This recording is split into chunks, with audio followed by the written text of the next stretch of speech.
अस्सलाम वालेकुम। आज हम अपने चैप्टर नंबर 10 का 10.4 टॉपिक करेंगे। ठीक है, 10.4 हमारे पास सिंपल पेंडुलम है।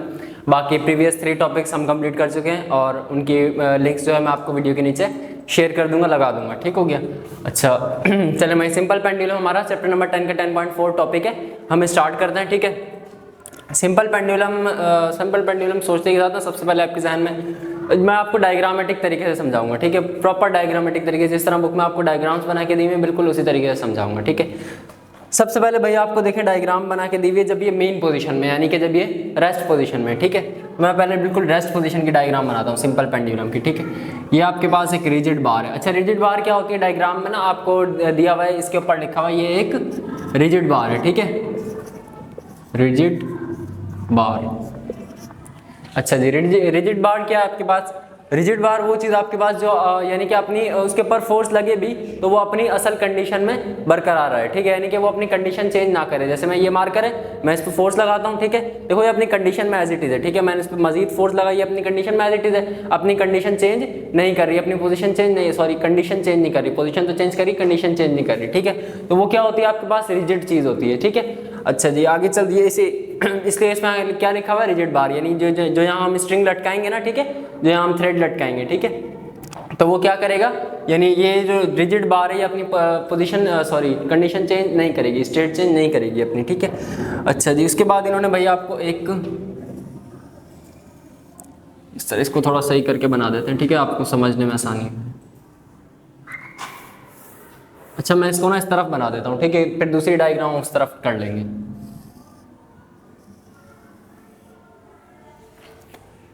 ठीक हो गया। ये आपके पास क्या लिखा हुआ है भाई? ये आपके पास क्या थी? Rigid bar.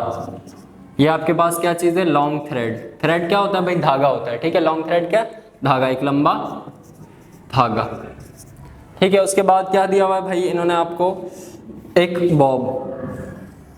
ये इस तरह का क्या है? एक मेटेलिक बॉब है। ठीक है, मेटेलिक बॉब में अब कोई भी मेटल हो सकता है, या आयरन भी हो सकता है, सिल्वर भी हो सकता है। ठीक है, कुछ भी हो सकता है, यानी किसी भी टाइप का मेटल हो सकता है। बहरहाल ये क्या है? मेटेलिक बॉब है। ठीक है, अच्छा जी मैं इसके आगे लिख देता हूँ मेटेलिक, मैं सिर्फ बॉब लिख देता हूँ। ठीक है, ये एक आपके पास बॉल शेप में होता है। ठीक है, अच्छा जी लिखा हुआ है भाई when the Bob of the pendulum is displaced at a small angle theta two an extreme position. अच्छा ये अभी कौन सी पोजीशन में? मीन पोजीशन में। ठीक है, हम एसएचएम सिंपल हार्मोनिक मोशन में। अच्छा ये जो सिंपल पेंडुलम है ना, ये एग्जीक्यूट करेगा सिंपल हार्मोनिक मोशन को, यानी ये प्रूव करेगा सिंपल हार्मोनिक मोशन को। ठीक है, तो वो कैसे करेगा वो अभी हम देखते हैं। अच्छा तो ये अभी अपनी क्या है? एक्सट्रीम पोजीशन में। मैंने आप लोगों को सिंपल हार्मोनिक मोशन पढ़ाया। ठीक है, जिन्होंने वो वीडियो नहीं देखी वो लाजमी जाके देखें। ठीक है, इंपॉर्टेंट टॉपिक है। अच्छा सिंपल हार्मोनिक मोशन में क्या है आपके पास? सिंपल हार्मोनिक मोशन में होता है भाई पहले वो चीज़ एक्सट्रीम पोजीशन में होती है, मेन पोजीशन में होती है। मेन पोजीशन आपके पास क्या है? मेन पोजीशन आपके पास वो पोजीशन है जिसमें स्प्रिंग या फिर थ्रेड या फिर मेटेलिक बॉब क्या हो? रेस्ट में हो। ठीक है, रेस्ट में जब होगा तो क्या है? मेन पोजीशन है। ठीक है, या फिर उसको हम इक्विलिब्रियम स्टेट भी बोल सकते हैं। ठीक है, अभी ये हम किस चीज़ की डायग्राम बना रहे हैं? अच्छा यहाँ पे मैं इसको ना मेन पोजीशन आप लोग समझ चुके हैं। ठीक है, तो मैं आपको इक्विलिब्रियम स्टेट समझा देता हूँ। अब जो हम वर्डिंग लेंगे ना वो इक्विलिब्रियम स्टेट की लेंगे, ताकि आपको पता चल जाए इक्विलिब्रियम स्टेट और मेन पोजीशन एक ही बात है। तो हम जो है इक्विलिब्रियम स्टेट को भी पढ़ लेते हैं कि इक्विलिब्रियम स्टेट का मतलब क्या है। ठीक है, इक्विलिब्रियम स्टेट। ठीक हो गया। ये आपके पास कौन सी स्टेट है? इक्विलिब्रियम स्टेट है। ये आपके पास रिजिड बार है। ठीक है, इससे एक लॉन्ग थ्रेड है। ठीक है, जिसकी आपको लेंथ दी हुई है इस तरह करके ना, ये आपको इसकी जो है लेंथ एल से शो की हुई है। ठीक है, मैं थोड़ा बड़ा कर देता हूँ ताकि आप लोगों को शो हो जाए। ठीक है, ये आपको इसकी क्या लेंथ शो करी हुई है। ठीक है, अच्छा जी ठीक हो गया। ये आपके पास लेंथ आ गई। ठीक है, ये रिजिड बार है, ये एक लॉन्ग थ्रेड है, ये एक मेटेलिक बॉब है। ठीक है, इसका कोई ना कोई मास भी होगा, इसलिए मैं इसके अंदर लिख देता हूँ m। ठीक है, अच्छा जी अब देखें ये इक्विलिब्रियम स्टेट कैसे? इक्विलिब्रियम स्टेट का मतलब यह है कि when a body does not possess any acceleration neither angular nor linear. ठीक है, जब बॉडी ना ही कोई एक्सेलरेशन पॉसेस ना करे। ठीक है, जब बॉडी क्या हो? कोई एक्सेलरेशन पॉसेस ना करे, कोई मोशन ना करे। ठीक है, ये कोई एक्सेलरेशन पॉसेस कर रही है, कोई मोशन कर रही है? नहीं कर रही ना, हमने इसको अपनी जगह से डिस्प्लेस किया। ठीक है, अपनी जगह पे बरकरार है, तो ना ही एंगुलर कर रही ना ही लीनियर कर रही। ठीक है, कोई एक्सेलरेशन पॉसेस नहीं हो रही इसमें। ठीक है, तो ये क्या हो जाएगा आपके पास? Equilibrium state. ये आपके पास क्या है? इक्विलिब्रियम स्टेट में। ठीक है, अब आपके पास आगे चलते हैं भाई। आगे इन्होंने क्या लिखा हुआ है? Motion of a simple pendulum. अच्छा इसमें दो चीज़ें और हैं वो मैं आपको बता दूँ। इसमें आपके पास कुछ फोर्सेस लग रही हैं, ठीक है। एक तो इसका वेट, ठीक है, ये इसका, मैं ये मिटा देता हूँ बाबू, ठीक है, ये इसका वेट आपके पास, ठीक है। वेट कहाँ एक्ट कर रहा है? डाउनवर्ड एक्ट कर रहा है। वेट कहाँ एक्ट कर रहा है? जाहिर सी बात है, आप एक बॉल लेंगे, ठीक है, आपने उसको थ्रेड से बांधा, आपने उसको इस तरह हाथ में पकड़ लिया, ठीक है, तो वेट कहाँ एक्ट करेगा? वेट जाहिर सी बात है नीचे एक्ट करेगा, डाउनवर्ड एक्ट करेगा, ठीक है। और टेंशन कहाँ एक्ट करेगी? टेंशन ये वो वाली टेंशन नहीं है जो जहनी तौर पर टेंशन होती है ना, ये वो वाली टेंशन नहीं है, ये टेंशन फोर्स का नाम है, ठीक है ना। तो इसको वो वाली टेंशन में मत लेके जाइएगा, ठीक है। टेंशन कहाँ एक्ट करेगी? अपवर्ड एक्ट करेगी। टेंशन असल में ये स्ट्रिंग की एक फोर्स है, यानी ये जो रिजिड से ये कनेक्ट हुआ हुआ है ना, फिक्स पोजीशन है, ठीक है, फिक्स हुआ हुआ है, तो ये क्या करती है? इसको अपवर्ड अट्रैक्ट करती है, ठीक है, वो टेंशन की फोर्स है। और जो इसको वेट जो है वो क्या करता है? डाउनवर्ड एक्ट करता है, ठीक है। तो ये दो फोर्सेज इसमें आपके पास मौजूद हैं। अच्छा जी, आगे चलते हैं अपने। अच्छा, उसके बाद हाँ, ये जो चीज़ें मैंने अभी आपको बताई ना, यहाँ लिखी हुई है। Tension along the direction of the string, ठीक है, अलोंग द डायरेक्शन यानी कि ऊपर की तरफ उसको एक्ट कर रहा है। Weight acting vertically downward, weight क्या कर रहा है? वर्टिकली डाउनवर्ड एक्ट कर रहा है, ठीक है, यानी कि नीचे की तरफ एक्ट कर रहा है। अच्छा जी, उसके बाद जो है ना, अब हम आ जाते हैं इसकी मोशन वाली कंडीशन पे, ठीक है।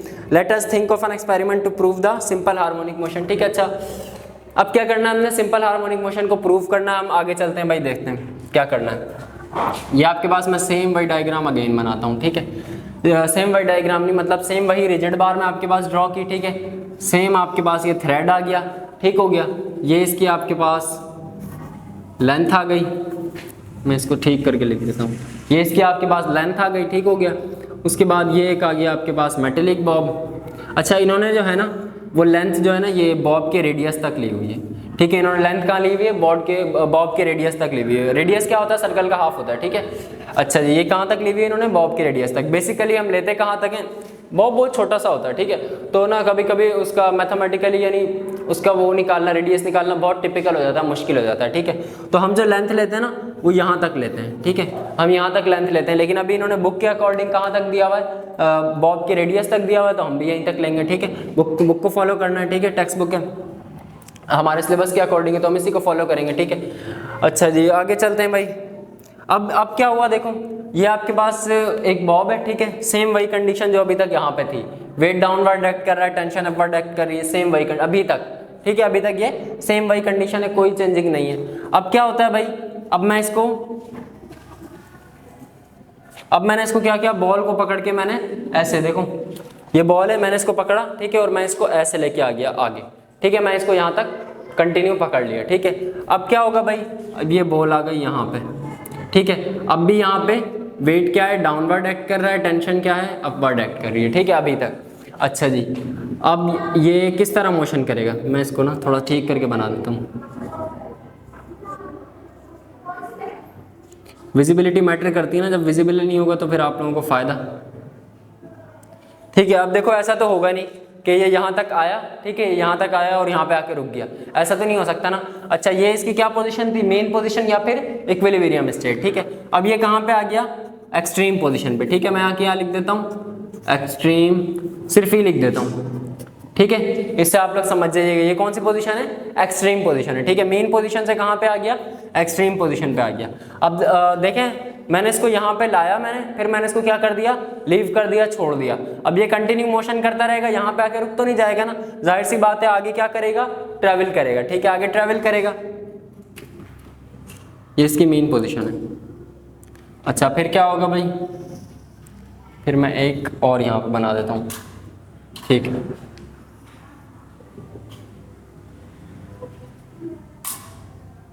ठीक हो गया, ये एक मैं देख लेता हूँ उसको, सही बना है ना जी? ठीक बना है, ठीक है। अच्छा जी, वो मैं नोट कर रहा था क्योंकि इस तरफ से व्यू अलग आता है, फिर स्ट्रेट खड़े होकर व्यू अलग आता है, ठीक है। बहरहाल ठीक बना आपके लिए डायग्रामेटिक, तो बिल्कुल ओके हो गया। अच्छा, अब देखो, अब भाई यहाँ पे जो है ना हमारे पास, अच्छा ये मेन और एक्सट्रीम, ये भी एक्सट्रीम है, ठीक है। अब मैं यहाँ से ये मेन और ये एक्सट्रीम यहाँ से मैं मिटा देता हूँ। अच्छा, इसमें एक और चीज़ है, एंगुलर डिस्प्लेसमेंट। एंगुलर डिस्प्लेसमेंट क्या है आपके पास? ये आपके पास यहाँ पे जब मैंने इसको यहाँ से डिस्प्लेस किया, ठीक है, अपनी जगह से मैंने इसको क्या कर दिया? डिस्प्लेस कर दिया, ठीक है। तो ये यहाँ पे क्या बनाएगा? एक एंगल बनाएगा, ठीक है। एंगल क्या होता है आपके पास? थीटा, ठीक है, ये ठीक है, एंगल क्या होता है आपके पास? थीटा। अच्छा, ये इस तरह से बना हुआ है, ठीक है ना, थीटा मैंने बड़ा करके बना दिया है, वहाँ पे ये इस तरह से बना हुआ है थीटा। तो एंगुलर डिस्प्लेसमेंट क्या होता है आपके पास, एंगुलर डिस्प्लेसमेंट जो डिस्टेंस एंगल जब जो डिस्टेंस कवर किया जाए और एंगल आ जाए, ठीक है, तो वो क्या होता है आपके पास एंगुलर डिस्प्लेसमेंट। ठीक है, अभी हमारे पास यहाँ पे फॉर्मूला में भी एंगुलर डिस्प्लेसमेंट यूज नहीं होगा, तो हम ज़्यादा इसको डिस्कस नहीं करेंगे। ठीक है, अच्छा जी आगे कंटिन्यू करते हैं। भाई आपके पास वेट आ गया, वेट डाउनवर्ड एक्ट कर रहा है। अब देखो यहाँ पे जो है ना एक चीज़ आती है जो बच्चों को कंफ्यूज करती है। ठीक है, देखो वो क्या है, यहाँ पे एक आपके पास ना एक ट्राइंगल टाइप का एक समझा एंगल, एक और एंगल बन रहा है यहाँ पे, इस तरह करके बन रहा होता है। ठीक है, बुक आप देखें ना, बुक में आपको ये डायग्राम एज इट इज़ दी हुई है, पेज नंबर 12 पे मैं आपके पास पेज चला दूंगा साइड में। ठीक हो गया। अच्छा भाई देखो ये क्या होता है यहाँ पे जो है ना एंगल्स में बात आ जाती है। एंगल्स में कैसे बात आ जाती है भाई, ये जो चीज़ है ना ये आपके पास है, ये देखो एंगल बना रही है यहाँ पे।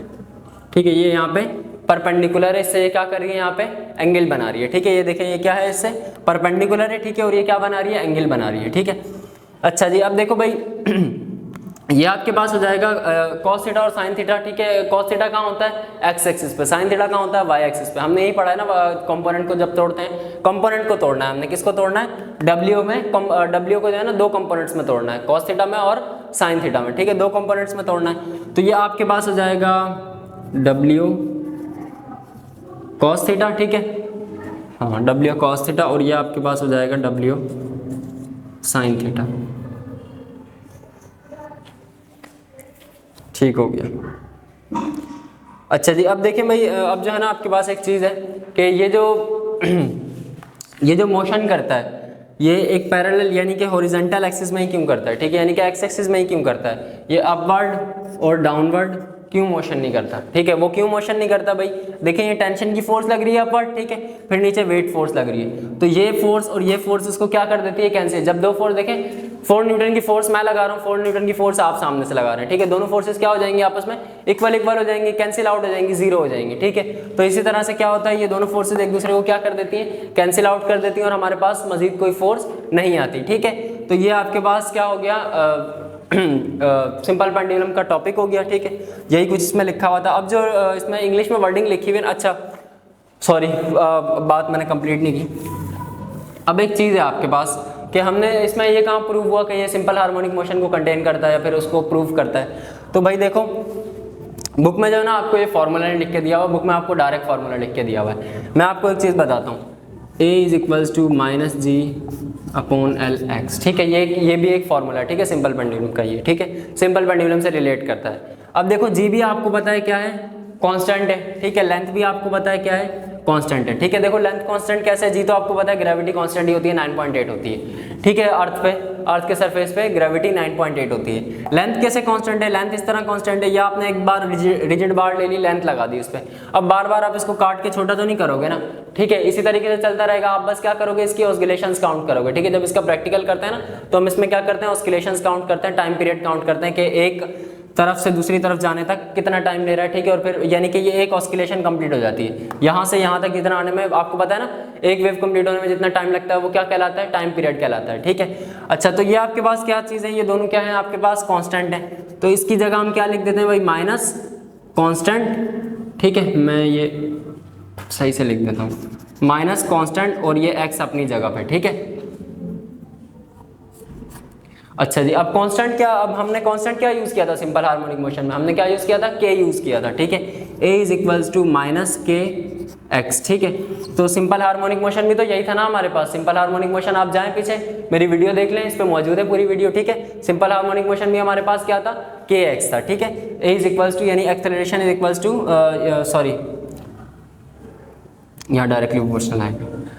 जब आप कांस्टेंट लगाते हैं तो क्या हो जाता है आपके पास, जब कांस्टेंट हटाते हैं तो इज इक्वल्स टू लग जाता है। ठीक है, ये बात आपको पता है, जब कांस्टेंट हटाते हैं तो क्या, सॉरी जब कांस्टेंट लगाते हैं तो आपके पास क्या हो जाता है, प्रोपोर्शनलिटी का साइन हट के इज इक्वल्स टू लग जाता है। मैं अपनी बात दोबारा रिपीट कर देता हूँ, कांस्टेंट हटाते हैं, सॉरी जब भी हम कांस्टेंट हमने लगाना होता है तो ये हमारे पास क्या होता है, मौजूद होता है प्रोपोर्शनलिटी का साइन। हम इसको क्या करते हैं, हटाते हैं और कोई भी कांस्टेंट लगाते हैं, जैसे ग्रेविटेशनल कांस्टेंट जी, ठीक है, या फिर के कांस्टेंट लगता है हमारे पास। तो इसी तरह अभी हमारे पास क्या, हमने कांस्टेंट खुद से लगाया है तो इज इक्वल्स टू पहले से था, तो हम क्या करेंगे, इज इक्वल्स टू को रिमूव करके प्रोपोर्शनलिटी का साइन लगा देंगे। ठीक है, और ये हमारे पास डायरेक्टली प्रोपोर्शनल है। ठीक हो गया।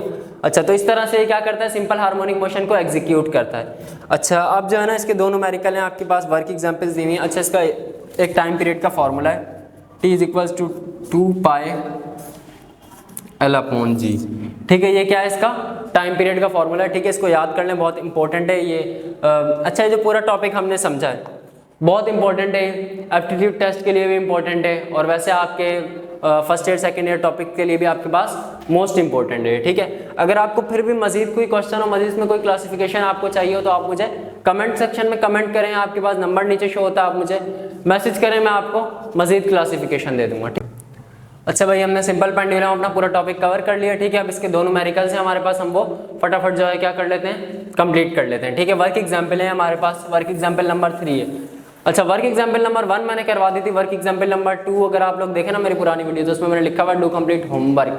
ठीक है, यानी आपने क्या करना है, वर्क एग्जाम्पल नंबर 2 की प्रैक्टिस करनी है लाजमी। ठीक है, खुद से करनी है, अगर ना हो तो आप कमेंट सेक्शन में कमेंट किया करें, मैं वो करवा दूंगा, कोई इशू नहीं है। ठीक है, वो इसलिए दी गई है आपको कि आप लोगों को खुद से करना है। ठीक है, असल मकसद ही यही है, सिखाना, आप लोगों को खुद से चीज़ आनी चाहिए। ठीक है, हम तो यहाँ करवाते रहेंगे, हमारा तो काम है पढ़ाना। ठीक है, हम तो करवाते रहेंगे यहाँ पे, लेकिन आपको खुद से वो चीज़ आनी चाहिए, आपको एक्सप्लेनेशन, आपको हर चीज़ समझ आनी चाहिए। ठीक है, चले भाई, वर्क एग्जाम्पल नंबर 3 आपको पता, सबसे पहले हम क्या करते हैं, गिवन डाटा बनाते हैं। ठीक हो गया, गिवन डाटा बनाएंगे भाई। अच्छा, क्या लिखा हुआ है, find the period and frequency. अच्छा, मैं कोशिश करूंगा दोनों न्यूमेरिकल जो है ना यहीं पे हो जाए। ठीक है, एक ही, यानी रब ना करना पड़े, एक ही जगह पे हो जाए, फिर आप लोग एंड मैसेज ले लीजिएगा। ठीक है, गिवन डाटा, और ये आपके पास आ जाता है टू फाइंड। ठीक है, अच्छा जी, गिवन डाटा में आपके पास पहले पढ़ लेते हैं, find the period and frequency. Time period पता करना है भाई, पीरियड मतलब टाइम पीरियड एक ही बात है। ठीक है, फ्रीक्वेंसी पता करनी है भाई। ठीक हो गया, उसके बाद क्या लिखा हुआ है, of a simple pendulum, simple pendulum की पता करनी है, और 1.0 मीटर लॉन्ग। ठीक है, लेंथ कितनी दी हुई है, 1.0 मीटर। ठीक है, उसके बाद ग्रेविटी दी हुई है, लोकेशन बताई हुई है इन्होंने, where at a location where g is equals to 9.8 meter per second. ठीक है, यानी ये कौन सी लोकेशन हो सकती है आपके ख्याल में, अर्थ का सरफेस हो सकता है, जाहिर सी बात है, 9.8 तो भाई अर्थ के सरफेस पे ही होती है ग्रेविटी। ठीक है, सोल्यूशन करते हैं। अभी हमने टाइम पीरियड पेंडुलम के लिए, पेंडुलम का न्यूमेरिकल है ना, तो पेंडुलम का न्यूमेरिकल के लिए पेंडुलम का ही फॉर्मूला यूज़ करेंगे। ठीक है, अच्छा, एक चीज़ आती है हमारे पास, मैं यहाँ इसको थोड़ा सा नीचे कर देता हूँ, टू फाइंड, अभी मैं आपको बताता हूँ, ये फॉर्मूला है, T is equals to 2 pi radical L upon g. अच्छा, ये रूट है ना, इसको रेडिकल भी बोलते हैं। ठीक है, एल अपॉन जी, ये आपके पास क्या है, फॉर्मूला है। टाइम पीरियड पता करना है। ठीक है, और फ्रीक्वेंसी पता करनी है, टी इज इक्वल्स टू 2, ये पाई क्या चीज़ है भाई, पाई आपके पास एक कांस्टेंट वैल्यू होती है। ठीक है, 3.141। ठीक है, कहीं कहीं आपको 3.142 भी लिखी हुई मिलेगी, और बहुत रेयर केसेस में होता है कि 3 भी लिखी हुई मिल जाती है। ठीक है, तो वो भी पाई की वैल्यू होती है, अप्रॉक्स करके लिखते हैं। ठीक है, अच्छा, 3.141, एल की वैल्यू आपके पास 1, ग्रेविटी की वैल्यू आपके पास 9.8। सिंपल कैलकुलेशन करनी है आपने। ठीक है, इन दोनों को मल्टीप्लाई करेंगे, 2 मल्टीप्लाई बाय 3.414 को, तो ये आपके पास इस कंप्लीट को जब हम सॉल्व करेंगे ना, देखिए मैं आपको बता देता हूँ सिंपल, पहले इन दोनों को आपने मल्टीप्लाई करना है। ठीक है, इन दोनों को मल्टीप्लाई करके आपके पास आंसर आएगा 6 पॉइंट समथिंग। ठीक है, 6 पॉइंट समथिंग आपके पास आंसर आएगा, वो लिख लीजिएगा। इन दोनों को आप डिवाइड करिएगा।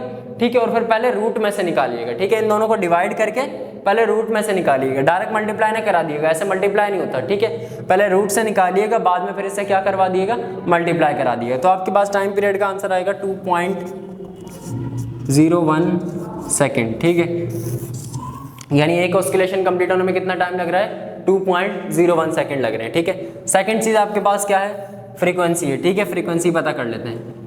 फ्रीक्वेंसी के लिए कौन सा फॉर्मूला यूज होता है, F इक्वल्स टू 1/T। ठीक है, ये वाला फॉर्मूला यूज होता है फ्रीक्वेंसी के लिए। एक और भी यूज होता है, वो जब आता है जब हम क्या करते हैं, नंबर ऑफ वेव्स यूज करते हैं, और टाइम टेकन हमारे पास न्यूमेरिकल में गिवन होता है, तब वो चीज़ें हम यूज करते हैं। F इक्वल्स टू 1/T की वैल्यू आपके पास क्या है भाई, 2.01। कैलकुलेट कर लें, आपके पास 0.5 समथिंग आएगा, माइट बी जी, 0.50 हर्ट्ज। ठीक है, ये आपके पास क्या आ गया, फ्रीक्वेंसी आ गई। ठीक है, ये वर्क एग्जाम्पल नंबर 1 कंप्लीट हो गई। सेकंड कर लेते हैं। अच्छा, मैं इसको रब कर दूं, यहीं से जो है ना अपना न्यूमेरिकल नंबर 2 स्टार्ट कर देते हैं। ठीक है, मैंने इसको, ये आपके पास लिखा हुआ है मौजूद। ठीक है, मैं इसको रब कर दिया।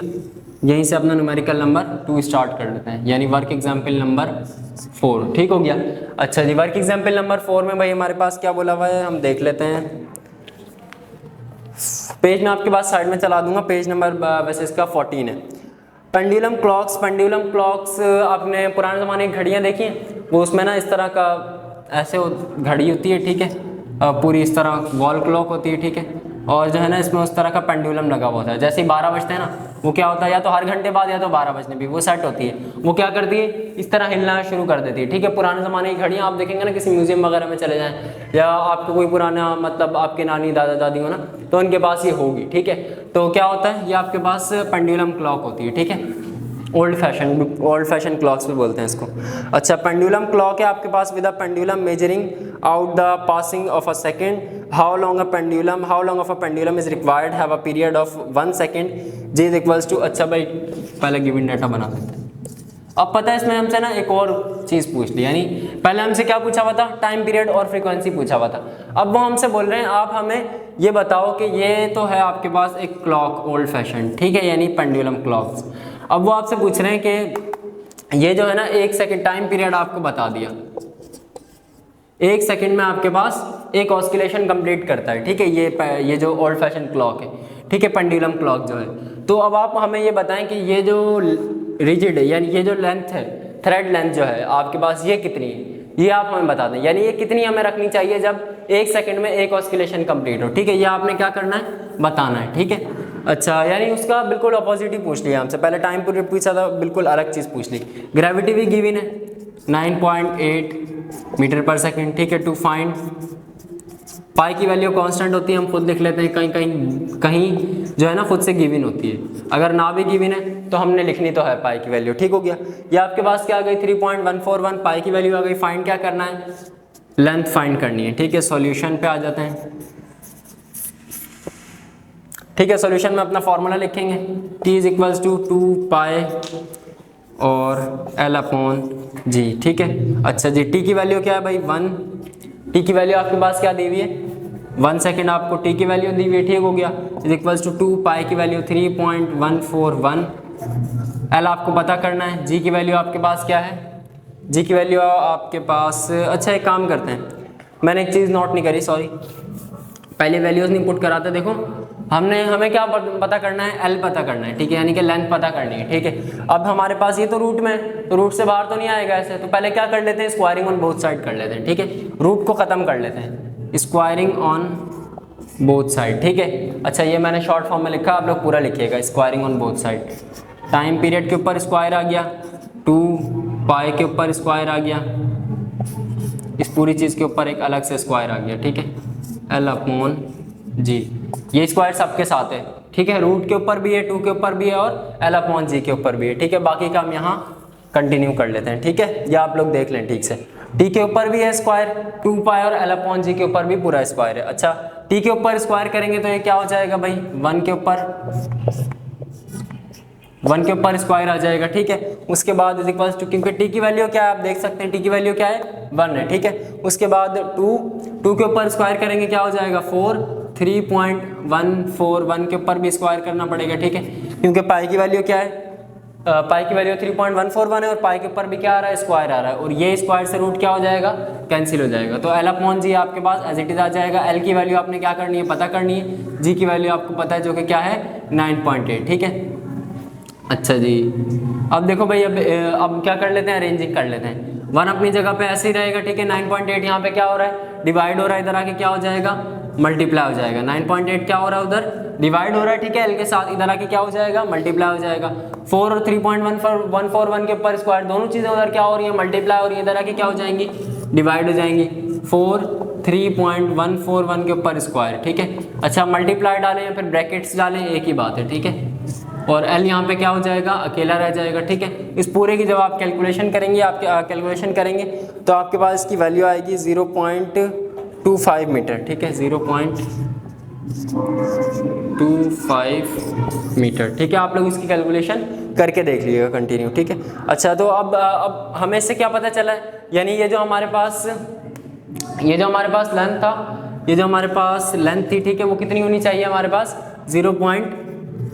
0.25 मीटर ही होनी चाहिए, ठीक है। जो हमारे पास लेंथ है ये कितनी होनी चाहिए, 0.25 मीटर की, तब ये जो पेंडुलम क्लॉक है ये 1 सेकंड में एक ऑस्किलेशन कंप्लीट करेगी, ठीक है। तो हमारे पास इससे ये प्रूव हो गया, ठीक है। तो ये आज की हमारी वीडियो थी, ठीक है।